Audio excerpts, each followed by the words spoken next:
The Crypto Angel channel. Let's see what the Bitcoin market is doing today. Well, obviously it took a dump, and I drew this head and shoulders pattern on the last video I made yesterday saying we could take a dump. I didn't know if it was going to play out or not, but it sure did play out, and it does look like we are going to head lower. So now, at this point, we might as well get the measured move of this flag because we did start to take that tumble. So you would do it from the last time it was overbought to the last local low.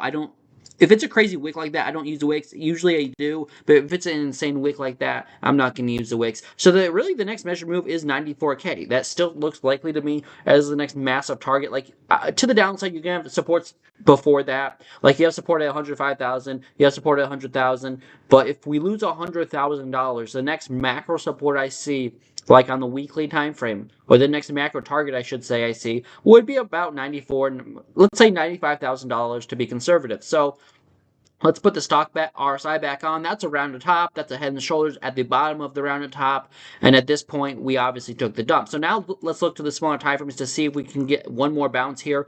Because here's the bullish scenario. Here's the bullish scenario. The bullish scenario is that was a low, and this is a low, and this is like a rounded, or a double bottom. That would be bullish. I don't see that happening right now. 1 hour is oversold, but it looks like all the momentum is to the downside. Half-hour time frame would like to bounce aggressively, but based on yeah.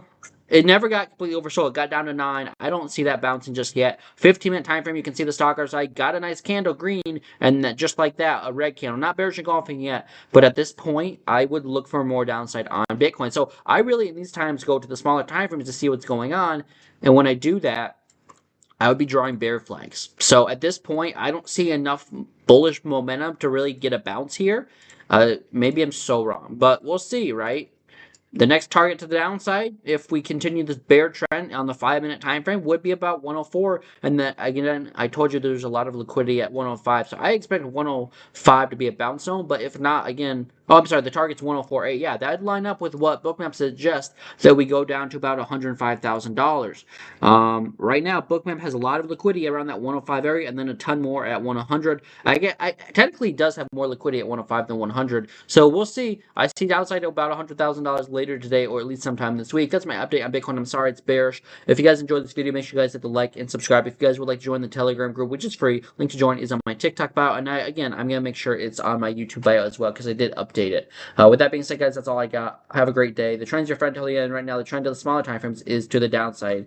I'll see you guys in the next one. I'll be live tomorrow, Saturday at 9 p.m. Central Time. Adios.